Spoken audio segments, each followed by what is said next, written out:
बिस्मिल्लाहिर्रहमानिर्रहीम अस्सलाम वालेकुम। आप लोग देख रहे हैं YouTube channel law and wisdom और मैं हूं इंजीनियर अयास नूर एडवोकेट। दोस्तों, आज की वीडियो में हम बात करेंगे कि फ़ेमिनिज़म क्या होता है, फ़ेमिनिस्ट थ्योरी किसको बोलते हैं और फ़ेमिनिज़म की मुख्तलिफ टाइप्स और काइंड्स और वेव्स क्या हैं। सबसे पहले अगर हम इंट्रोडक्शन की बात करें तो इंट्रोडक्शन के अंदर आपने ये चीज़ मेंशन करनी है। अगर ये एग्ज़ाम के अंदर क्वेश्चन आता है तो आपने फ़ेमिनिज़म के बारे में एक जनरल सा व्यू देना है। अब जनरल व्यू क्या है फ़ेमिनिज़म?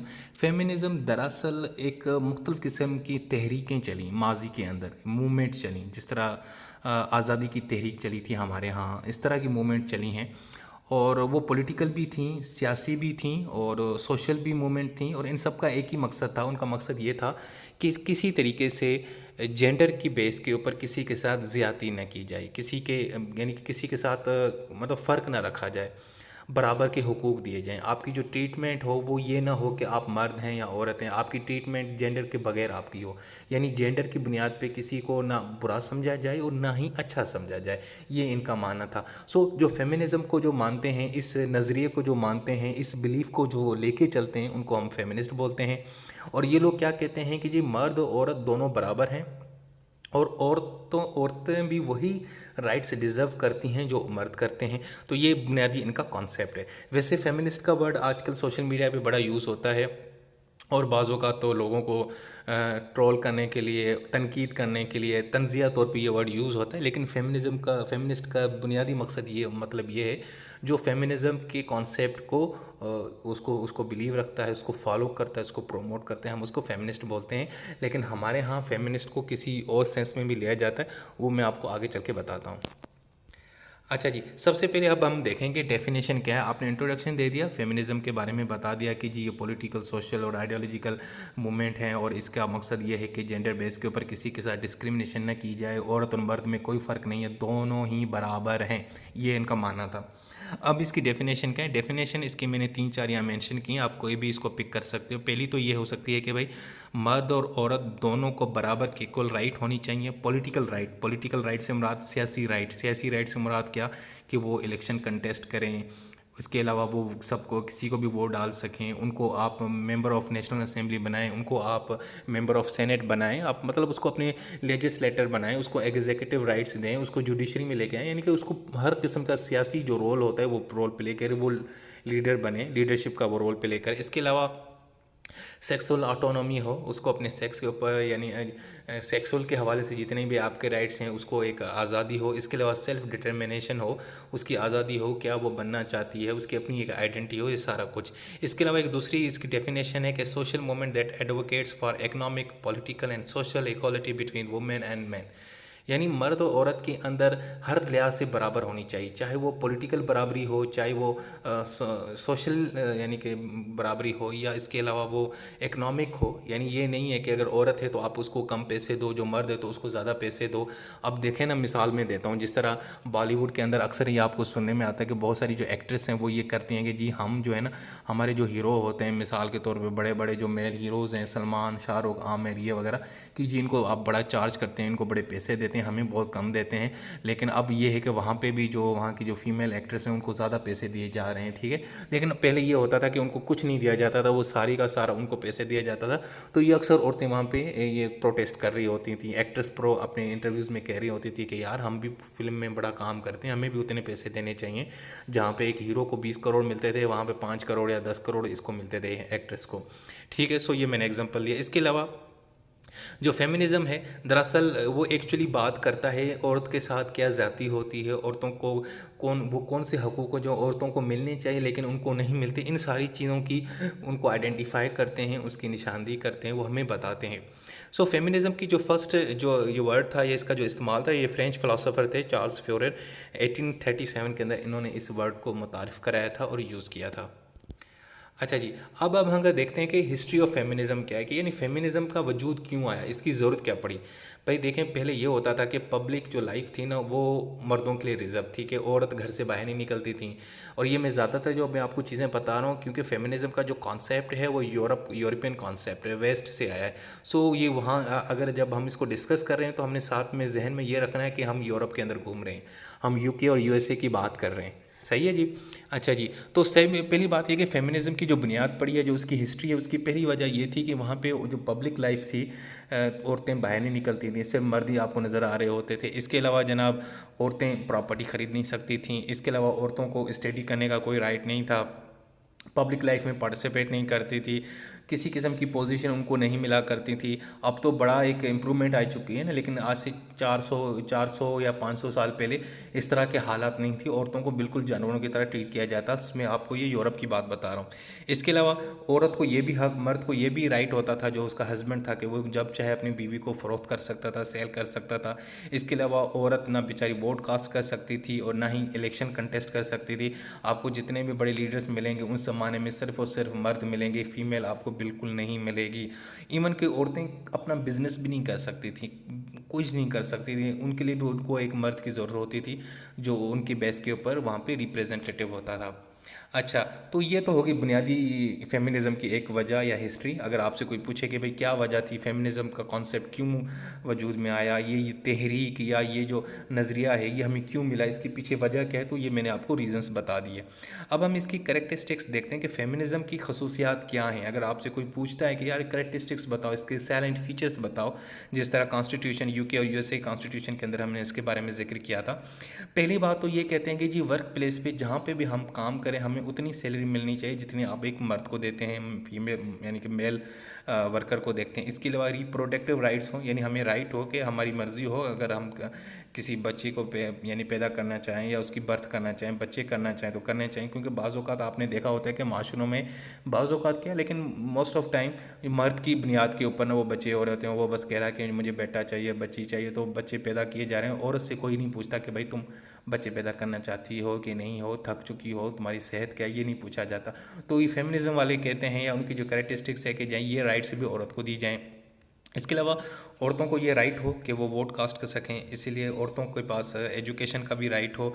और ये जो जेंडर स्टीरियोटाइप्स किस्म की बातें होती हैं, औरतों को ताने दिए जाते हैं, उनके ऊपर जोक्स क्रैक किए जाते हैं, जैसे हमारे यानी कि साउथ एशिया के अंदर आप अक्सर आपको मिलने में मिलता है, भारत में भी और इंडिया के अंदर, कि जी मर्द बनो, या तुम रो रही हो, कोई लड़की हो क्या, इस तरह के जो जुमले होते हैं ये इनके खिलाफ अगेंस्ट होते हैं। इसके अलावा सेक्सुअल हरासमेंट, असॉल्ट, इसके खिलाफ आपको प्रोटेक्शन हो, और औरतों को एक राइट हो कि वो अपनी प्रॉपर्टी खरीद कर सकें।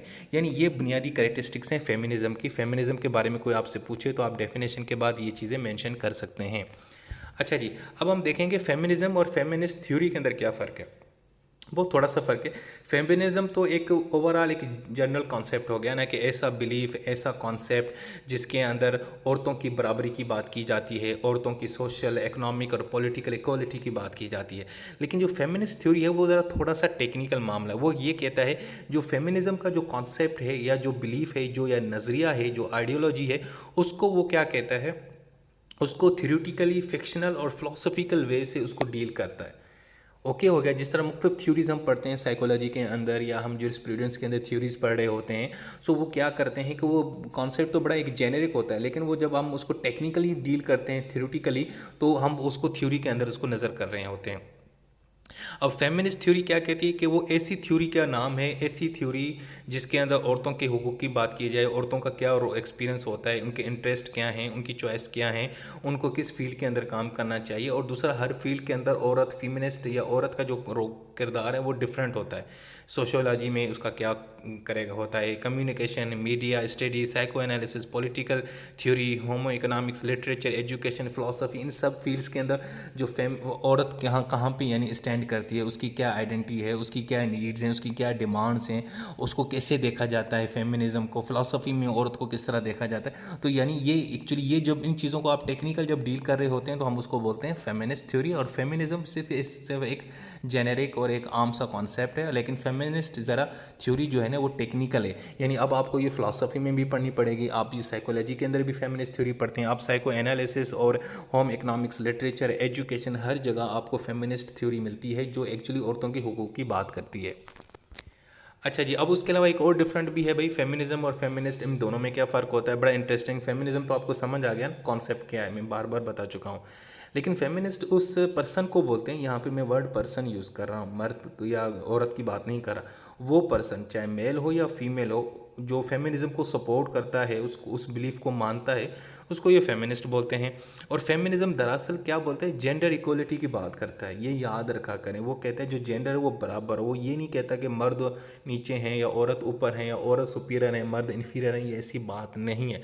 वो बराबरी की बात करता है। वो ये कहता है कि अगर आप मर्द को एक रोटी दे रहे हो तो औरत को भी एक रोटी दो। अगर आप मर्द को 1 लाख की सैलरी देते हो 8 घंटे के एक काम के लिए, तो अगर वही काम एक औरत करती है 8 घंटे के, तो उसको भी आप यानी कि 1 लाख सैलरी दें। ओके हो गया। तो ये इसका बीच में डिफरेंस है। अब डिफरेंट वेव्स आई फेमिनिज़म की, फेमिनिज़म की एक तहरीक चली, तो हम वो ज़रा हिस्ट्री देखेंगे तो वो जो वेव्स हैं, 4 वेव्स हैं, उनके अंदर क्या करेक्टरिस्टिक्स थी और उनके अंदर क्या डेवलपमेंट हुई। सबसे पहले क्या, एक तहरीक जो सबसे पहले तहरीक चली वो 1848 में चली। 1848 से लेकर 1920 तक दोस्तों ये एक तहरीक चलती है, ये एक पहली फ़िज़ा चलती है, एक पहली लहर चलती है, वेव चलती है। अब इसमें क्या होता है, इसमें ये होता है कि जी औरतों की जो सफ़रेज की जो हकूक़ है उसके बारे में बात की जाती है। अब हुआ ये था कि 1848 के अंदर यानी कि 19वीं सदी के अंदर होता ये था कि औरतों के पास राइट ही नहीं होता था यार। मतलब औरत बेचारी कहीं पे कोई अपना वोट कास्ट नहीं कर सकती थी, औरतों की कोई लीडरशिप नहीं होती थी, ठीक है ना, कोई आपको नज़र नहीं आता था। मतलब इनको बेचारों को लिफ्ट ही नहीं कराते थे, उनको समझते थे कि यार इनको क्या पता सियासत का, ये घर की हैं, इनको घर में रहने दो, घर का काम करने दो, तो इस तरह की बातें की जाती थी। तो पहली जो शुरुआत हुई, जो पहली फेमिनिज़म की जो हमें एक यानी कि मूवमेंट नज़र आई, वेव नज़र आई, तो उसके अंदर इन्होंने क्या बात की, उन्होंने कहा कि औरतों को हकूक़ मिलना चाहिए वोट कास्ट करने का, उसके ऊपर बात की जाए। सही है जी। तो ये तहरीक चली, लेकिन इस तहरीक का भी एक ड्रॉबैक है। उसके अंदर मसला हो गया कि उस ज़माने में जो ब्लैक वुमेन और वाइट वुमेन, इन दोनों का आपस में फिर इशू चला कि जी वो जो वाइट वुमेन थी, जिसको हम आमतौर पे आसान अल्फाज में कहते हैं गोरियाँ, और जो ब्लैक वुमेन जिनको हम काली बोलते हैं, वैसे तो मुझे ये वर्ड यूज़ नहीं करना चाहिए काला या गोरा वाटेवर, लेकिन आपको समझाने के लिए यूज़ कर रहा हूँ, सो प्लीज़ ऑफेंड नहीं होइएगा। तो वहाँ पे जो वाइट वुमेन हैं उनको ज़्यादा यानी कि वोट दिए जाते थे या उनको राइट दिया गया, ब्लैक वुमेन को नहीं दिया गया। खैर पहले फिर यूएसए के अंदर 1920 के अंदर एक 19th अमेंडमेंट लाई जाती है। उसके अंदर पहले वाइट वुमेन को यानी कि वोट कास्ट करने का राइट दिया जाता है, और उसके बाद फिर वोटिंग राइट्स एक्ट ऑफ 1965 के अंदर जो ब्लैक वुमेन हैं उनको भी ये राइट दिया गया, और उन्होंने भी यानी कि जो डिफरेंट कलर के हैं, जो ब्राउन वुमेन हैं या ब्लैक हैं इस तरह की, या येलो कलर जिनका है, तो उनको भी राइट दिया गया कि वो अपना जो है ना वोट कास्ट कर सकें। ओके। सो जो पहली वेव है वो दरअसल औरतों के जो पॉलिटिकल राइट्स हैं, जो वोट देने का राइट है या इलेक्शन में कंटेस्ट करने का जो राइट है, उसके बारे में बात की करती है। सेकेंड वेव जनाब 1960 से लेकर 1990 तक चली। इसमें क्या है कि इसमें जनाब किस चीज़ पे ज़्यादा फोकल किया गया कि भाई औरतों को आप उतनी सैलरी दें जितने मर्दों को देते हैं, इनको रिप्रोडक्टिव राइट्स दें, यानी कि वो अपनी मर्ज़ी से बच्चे पैदा करें। जब उनका करें सब मर्द जो है ना वो ख्वाहिश ज़ाहिर करता है कि जी मुझे 4 बच्चे चाहिए, 2 बच्चियाँ चाहिए, ये चाहिए, लेकिन औरत से कोई नहीं पूछता ये नहीं होने चाहिए। और दूसरा फीमेल सेक्सुअलिटी जो है उसके ऊपर भी उनको राइट दिया। डोमेस्टिक वायलेंस होती है, इसके ऊपर कंट्रोल करना चाहिए। अच्छा जी, अब इसमें भी क्या हुआ कि इस ज़माने में जो जो वाइट वुमेन और वाइट मर्द थे ना, अब पहले तो शुरुआत ये देखें ना कि यूरोप में होता था कि जो वाइट गोरा जो होता था वो गोरी को भी लिफ्ट नहीं कराता था, कहते तुम औरत हो। तो इसके अलावा अगर कोई ब्लैक वुमेन हो तो उसको तो वो इंसान ही नहीं समझता था ना, जो गोरे की बात कर रहा हूँ। इसी तरीके से अगर ब्लैक मर्द है और औरत गोरी है, तो औरत गोरी जो होती थी वो भाग जाती थी उससे, मतलब उसे साथ में गुजरने भी नहीं देती थी। उसको पता नहीं क्या कहते थे, मॉन्स्टर हो तुम, ये हो वो हो, इस तरह की। तो हुआ ये कि मर्द जो थे, चाहे वो वाइट हो या ब्लैक हो, वो और अपनी अपनी कलर की वो औरतों को लिफ्ट नहीं कराते थे, उनको इन्फीरियर समझते थे। शुरू में उस जब सेकेंड वेव आई तब क्या हुआ था कि जो वाइट गोरे या गोरियाँ थे इनका आपस में तो थोड़ा बहुत डिफरेंस कम हुआ, लेकिन जो डिफरेंट कलर के थे, यानी अगर मर्द गोरा है, औरत ब्लैक है, मर्द ब्लैक है, औरत वाइट है, तो इनका आपस में वही यानी कि डिफरेंस रहता था, वो बिल्कुल करीब नहीं आते। अब तो बड़ी इंप्रूवमेंट होगी। अब आप देखें वेस्ट के अंदर, यूरोप के अंदर तो ये फ़र्क ही नहीं होता। बहुत सारी जो गोरियाँ हैं उनके हस्बैंड आपको ब्लैक नजर आएंगे, और बहुत सारे गोरे जो हैं उनकी जो मिसेज़ हैं वो ब्लैक हैं। तो अब तो ये बहुत ही कॉमन हो चुका है, वो इस चीज़ पे ये फोकस ही नहीं रखते, खुसूसन अमेरिका के अंदर कि यार ये ब्लैक औरत है या वाइट और मर्द है, मतलब ये होता ही नहीं है। और आपस में वो शादियाँ भी करते हैं, आपस में वो यानी कल्चर जो है ना उनकी आपस में कनेक्टिविटी है, तो ये चीज़ अब नहीं रहती। अच्छा जी, जो थर्ड वेव है, थर्ड वेव के अंदर जो ज़्यादातर जो आई है 1990 के बाद ये वेव आती है, इस तहरीक के अंदर जो सबसे ज़्यादा मामला था वो हेटेरोनॉर्मेटिविटी का था। इसके अंदर होता ये था कि औरत को एक्चुअली ना जेंडर की बुनियाद पे ज़्यादा जो है ना वो क्रिटिसाइज़ किया जाता है, ट्रोल किया जाता था। उन्होंने कहा कि ये जो स्टीरियोटाइप्स की जो फेमिनिन आइडियाल्स हैं ना, इनको यानी कि इन्होंने रिजेक्ट किया। इवन कि ये कहते हैं कि फेमिनिज्म का जो वर्ड है इसको भी ये रिजेक्ट करते थे। वो ये कहते थे कि इस वे में ये कहा गया कि भाई फेमिनिज्म का वर्ड इतना यूज़ हो रहा है तो ये ना एक नेगेटिव जाता है, वो ऐसे जाता है कि ये जो है ना सिर्फ इसका मतलब ये है कि औरतें बेहतर हैं, मर्द ख़राब हैं, औरत अच्छी हैं, मर्द बुरे हैं। मतलब वो औरतें अपने आप को स्टीरियोटाइप समझ यानी कि बेहतर समझ रही हैं। तो उन्होंने कहा कि फेमिनिज्म वर्ड भी इस्तेमाल नहीं करना चाहिए। इसके अलावा इन्होंने एक और बात की, इन्होंने इस कॉन्सेप्ट को मज़ीद ज़रा ब्रॉड किया। पहले तो जो फेमिनिज्म का कॉन्सेप्ट था वो औरतों के हकूक़ के बारे में था, लेकिन अब उन्होंने कहा कि अब ये औरतों से बढ़ के है। मसलन बाज़ औक़ात जो मुख्तलिफ़ किस्म की जो रेस की औरतें हैं या मुख्तलिफ़ जो उनका एथनिसिटी बैकग्राउंड है, मिसाल के तौर पर यूरोप की औरत है उसको एक अलग राइट्स दिए गए हैं, इसी तरीके से जो एशियन औरत है उसको अलग राइट हैं। ठीक है जी, अगर कोई औरत श्रीलंका की है, भारत की है, पाकिस्तान की है तो उसको उस तरह राइट नहीं दिया जाता जिस तरह एक यूरोप की औरत को लिफ्ट करवाया जाता है या उसको राइट दिए जाते हैं। तो उन्होंने इस यानी कि वो एक्चुअली मुल्कों से, कलर से, जेंडर से बाहर जाके मुख्तलिफ मुल्कों या रेस की जो औरतें हैं उनको भी उस तरह के राइट देने की ये बात करती है, जो थर्ड वेव है। उसके बाद जो फोर्थ वेव आई जो अभी भी चल रही है, इसमें आपको ज़रा थोड़ा बहुत कैंपेन्स, प्रोटेस्ट, मूवमेंट इस तरह की नज़र आती हैं।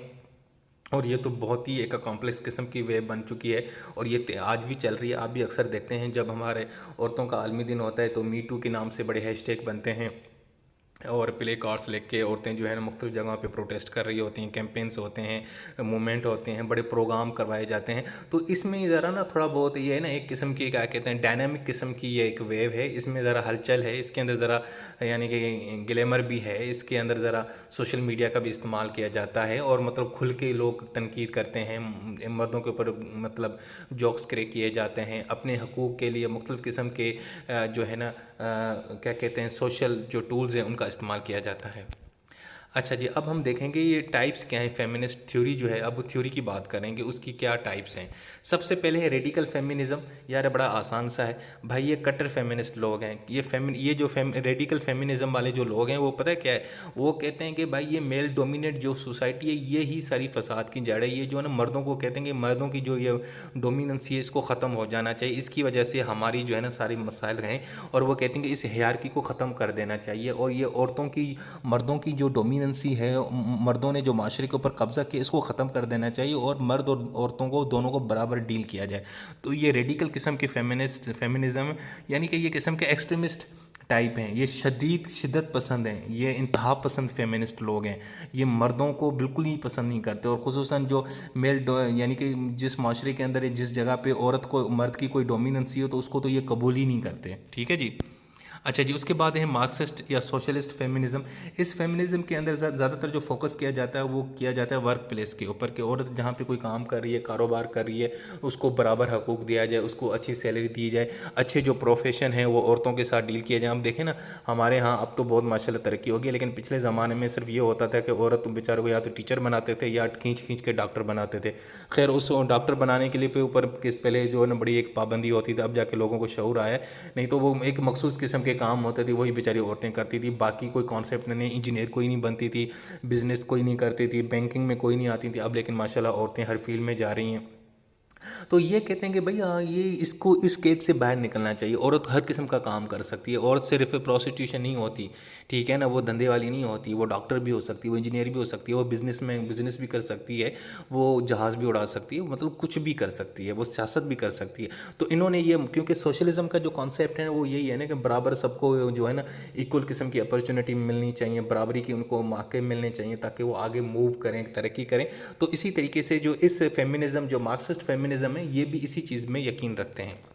अच्छा जी, इसके बाद है कल्चरल फेमिनिज़म। ये बड़ा एक इंटरेस्टिंग फेमिनिज़म है। इसमें पता है क्या है, ये वाले जो लोग हैं, ये जो थ्योरी वाले मानने वाले लोग हैं, वो कहते हैं कि मर्द और औरत में फ़र्क है। हाँ जी, बल्कि वो ये कहते हैं कि भाई औरत जो है ना ज़रा थोड़ी सुपीरियर हैं, औरत के अंदर जो खसूसियात हैं वो बहुत अच्छी हैं, मर्दों के अंदर ये हैं ही नहीं। मिसाल के तौर पे औरत माँ बनती है, बहन बनती है, वाइफ बनती है, मर्द माँ नहीं बनता। और माँ बनना जो है वो एक अजीब ही और बेहतरीन किस्म का एक एक्सपीरियंस है जो मर्द नहीं कर सकता कभी भी एक्सपीरियंस। और औरत बाय नेचर ज़रा काइंड है, जेंटल है, नरम मिजाज होती है, वो इतनी एग्रेसिव नहीं है, इतनी वायलेंस नहीं है। तो ये जो इस थ्योरी के मानने वाली जो लोग हैं वो तो ये कहते हैं कि अगर सारी दुनिया की जो लीडरशिप है इस वक्त अगर औरतों को दी जाए तो कोई जंग या कोई मसाइल ना हो, बल्कि सारी चीज़ें खुद ब खुद हल हो जाएं। तो ये एक्चुअली जो कल्चरल फेमिनिस्ट या फेमिनिज्म को मानने वाले लोग हैं वो दरअसल औरत को सुपीरियर करते हैं, लेकिन पॉजिटिव कॉन्सेप्ट के अंदर, कि जो उसके अंदर जो खसूसियात हैं वो मर्दों में नहीं है। मिसाल के तौर पर नरम, जिस तरह एक माँ है ना, तो माँ औरत ही बन सकती है, मर्द नहीं बन सकता। मर्द ज़रा एक्चुअली ज़रा प्रैक्टिकल होता है, केयरलेस होता है, माँ को हर चीज़ का पता होता है, वो इची बिची बच्चे की ख्याल रखती है, उसकी ग्रोथ करना, उसको फीड करवाना, सारे मामलात, उसकी हर एक चीज़ को फील करती है, और वो सेंसिटिव होती है, वो इमोशनल होती है, इसलिए वो चीज़ों को जल्दी, बच्चे की चीज़ों को जल्दी रीड आउट कर लेती है। मर्द ज़रा प्रैक्टिकल होता है, उसको इन चीज़ों का ज़्यादा इफेक्ट नहीं होता, और वो इमोशनली ज़रा स्ट्रॉन्ग होता है, वो इमोशनली वीक होती हैं। तो वीक तो नहीं कहूँगा, सेंसिटिव होती हैं, तो उसको लेके वो बच्चे की अच्छी सी ग्रोथ करती हैं।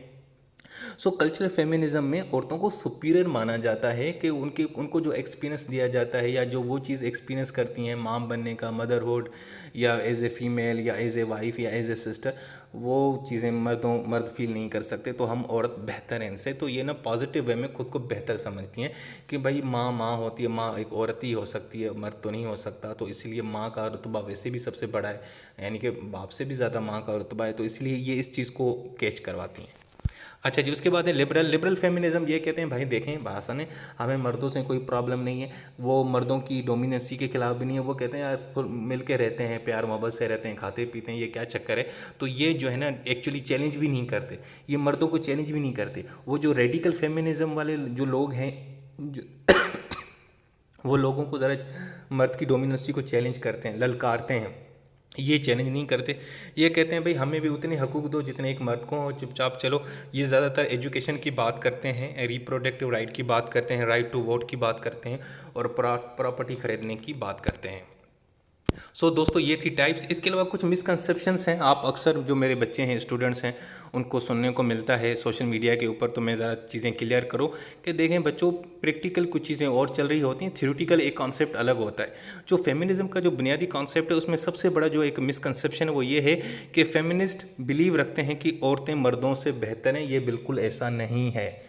फेमिनिस्ट मर्द भी हो सकता है, फीमेल भी हो सकती है, लड़की भी हो सकती है, लड़का भी हो सकता है। इनका मानना होता है कि जेंडर बराबर होना चाहिए। ये नहीं कहते औरत मर्दों से बेहतर है, क्योंकि हमारे यहाँ अक्सर जब औरतों का दिन आता है या औरत मार्च करते हैं तो लोग शायद ये समझते हैं कि फेमिनिस्ट औरतें जो है ना मर्दों को कमतर और ख़ुद को बेहतर समझती हैं। वो अगर कोई समझता है तो वो उसकी गलती है, लेकिन पढ़ी लिखी जो बात है, जो कॉन्सेप्ट की जो असल रूह है वो ये है कि फेमिनिज्म का मतलब है कि मर्द और औरत दोनों बराबर हैं। इसके अलावा ये एक मिसकंसेप्शन है कि सिर्फ फेमिनिस्ट औरतें होती हैं। नहीं जनाब, ऐसा नहीं है, मर्द भी फेमिनिस्ट होते हैं। बहुत सारे मर्द हैं जो अपने बच्चियों को, बेटियों को, अपनी माँओं को, बहनों को अच्छी अच्छी तालीम दिलाते हैं, उनकी राइट्स की बात करते हैं, औरत के हकूक़ के बारे में बात करते हैं, उनके खिलाफ जो वायलेंस होता है डोमेस्टिक या डिस्क्रिमिनेशन होता है उसके खिलाफ आवाज़ उठाते हैं। देखें जैसे हमारे यहाँ पाकिस्तान में सिंध के अंदर एक मशहूर शायर रह चुके हैं, सूफ़ी शायर हैं, शाह अब्दुल लतीफ़ भुट्टो रहमतुल्लाह अलैह। उनके लिए तो इतना मशहूर है वहाँ पे कि वो एक फेमिनिस्ट शायर है, क्योंकि उनकी जो शायरी या पोइट्री के अंदर आपको ज़्यादातर देखेंगे जो इश्क करने वाला जो है ना पर्सन, वो औरत ही दिखाया गया। यानी उसने ये नहीं दिखाया गया कि मर्द ही इश्क करता है। वो कहते हैं उनकी जो शायरी के अंदर आपको मर्द जो है ना वो माशूक की यानी कि नज़र आता है, औरत आपको आशिक के, यानी कि औरत को उसने सुपीरियर दिखाया होता है। सो ये है, तो यानी कि और उसको इसलिए फेमिनिस्ट पोइट भी बोलते हैं, फेमिनिस्ट शायर भी बोलते हैं।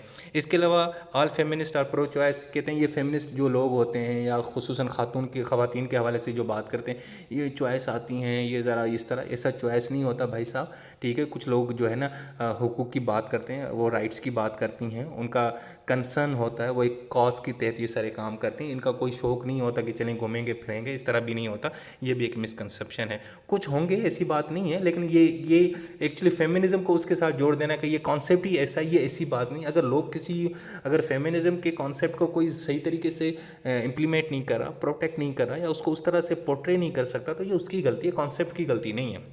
अच्छा जी, इसके अलावा फेमिनिस्ट लोगों के बारे में मशहूर है कि जनाब ये अपने लुक के बारे में बात नहीं करते, जो चीज़ यानी कि दिल करता है पहन लेते हैं, जब दिल करता है वो उतार भी देते हैं, मतलब इस फील्ड में नहीं रखते, नहीं ऐसी कोई बात नहीं। अगर कोई इस तरह की हरकत करता है तो जो फेमिनिज्म का जो बुनियादी कॉन्सेप्ट है वो इसके खिलाफ है। इसके अलावा जनाब feminist think all masculinity is toxic, यानी ये फेमिनिस्ट जो लोग हैं ये मर्दानगी को हमेशा टॉक्सिक समझते हैं, ये बुरी चीज़ें ना ना, ऐसी बात नहीं है। फेमिनिज्म के अंदर भी बहुत सारी कैटेगरीज़ हैं, उसके अंदर बहुत सारी जो फेमिनिस्ट जो जो पर्सन्स हैं वो इस चीज़ को पसंद करते हैं, मर्दानगी को मानते हैं कि मर्दानगी एक ट्रेट है, एक कुदरत ने मर्द को दी हुई ये चीज़ तो उसके पास है, तो वो उसको अगर डिस्प्ले करा है तो इसमें क्या है, इसमें कोई मुज़ायका नहीं है। सही है जो तो ये मिसकंसेप्शन है ज़्यादातर फेमिनिज्म के बारे में आपको सुनने को मिलती हैं। सो दोस्तों ये थी आज की वीडियो। इस वीडियो के अंदर मैंने आपको फेमिनिज्म के बारे में ज़रा जनरल व्यू दिया, इसकी काइंड्स, इसकी वेव्स, इसकी हिस्ट्री, इसकी फीचर्स, ये सारी कुछ हमने डिस्कस कर लिए। सो उम्मीद है अगर ये क्वेश्चन आपके एग्ज़ाम के अंदर आएगा तो आप इसको अच्छे से लिख लोगे। चलें जी, नेक्स्ट वीडियो तक अपने दुआ में याद रखें। अल्लाह हाफ़िज़।